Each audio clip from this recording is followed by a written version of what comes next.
In today's Necron tutorial, we'll be turning these two unpainted lumps of plastic into warriors of the Mephrit Dynasty. My name is Josh, and welcome to the Pickle Jar.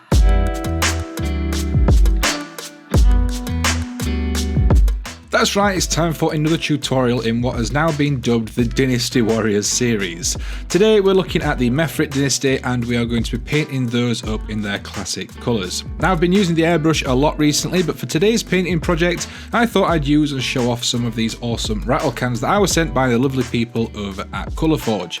I've used these in the past and I've always been pleased with the results. First I used the matte black spray, and then once that's dry, go over that with the steel Legion one. Both give excellent coverage and a really nice finish. If you don't use an airbrush and you're in the market for some new sprays, then I can't recommend these enough. They do a huge variety of colours, and I've dropped a link for our affiliate with them down below in the description.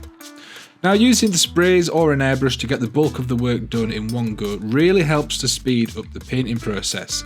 With the metallic down, next I needed to give both models a heavy wash with a black wash.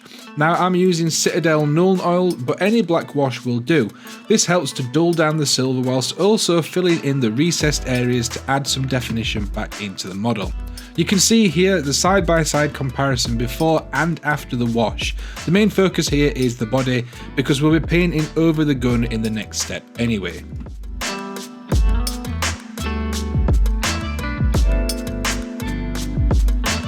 So while the wash was drying, it was time for me to start working on the guns. Now for this, I'm simply covering over the silver with a black paint. Now depending on what black paint you use and how thin down it is, you may need to add a couple of passes to cover over the silver completely, but it is only a small section, so it shouldn't take you too long, and it still saves more time doing it this way around rather than painting the silver in separately afterwards. Now doing this now after the wash has been applied means that we can get on with this while that's drying and we're not sat waiting for stuff to dry, allowing us to get stuff done a lot faster. Speed painting is as much about planning as it is about technique, and avoiding hitting those drying walls is crucial for a quick paint job.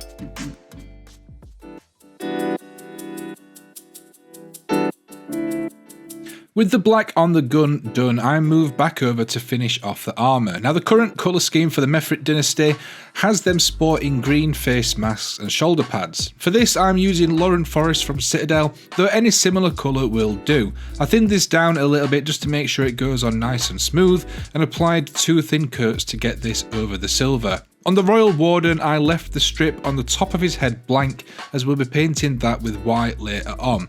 Now I've seen some people reserving the green shoulder pads for Immortals and other things with heavier armour, but I personally like the look and thought if I'm going to do this I would put the green shoulder pads on everything.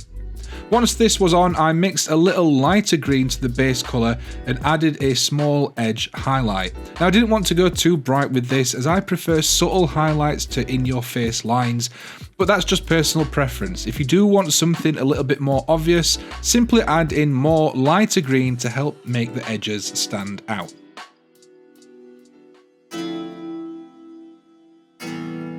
Now that the green sections were sorted, all that was left to do was finish off the guns. Now for these I used 2 separate techniques so that you can see how it's done depending on your available materials. For the warrior I used Ulthuan Grey to block out all the areas I wanted to paint in the iconic orange colour of the Mephrit Dynasty. So that's the bits on the weapons, the cavities in his chest piece, all that sort of stuff. Using a bright base coat like this, make sure that the top colour will be really bright and vibrant.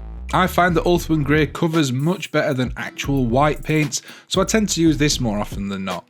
Now I tried to be as neat as possible with the recessed areas on the gun rods, but any mistakes can be tidied up later on. Once I got a couple of thin coats of this on, I took a vibrant orange, watered it down a little bit, and then painted this over all the white areas, again trying to be as neat as possible. For the cables, I used the same colour combination, following the shape of the cable to avoid adding unwanted texture and brush strokes.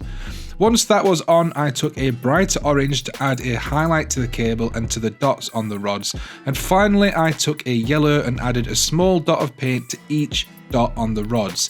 Now you could go all the way up to white for these highlights depending on the end result that you want, but I personally like to leave it at yellow. I tidied up the black around the recesses and this model was ready for basing.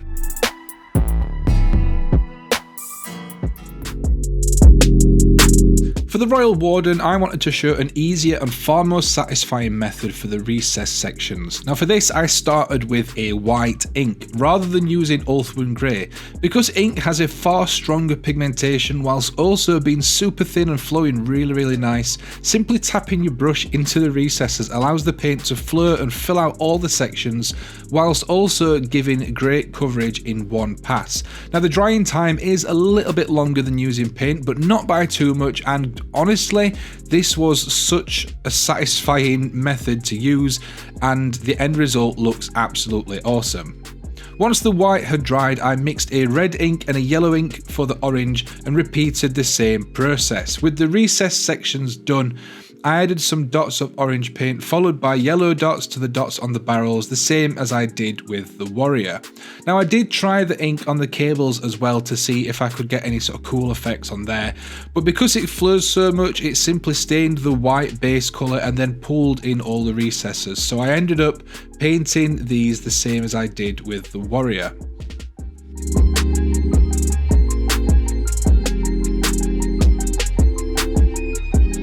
With the Royal Warden done, it's time for a quick dip in some Volcanic Island base ready from Geek Gaming Scenics, and these two are ready for the table. I'm really happy with how these two turned out, and I can see me maybe doing another Necron kill team at some point using this colour scheme. The pair took me about 2 hours to paint, which I don't think is too bad at all. What do you think to the end result? Let me know down below in the comments.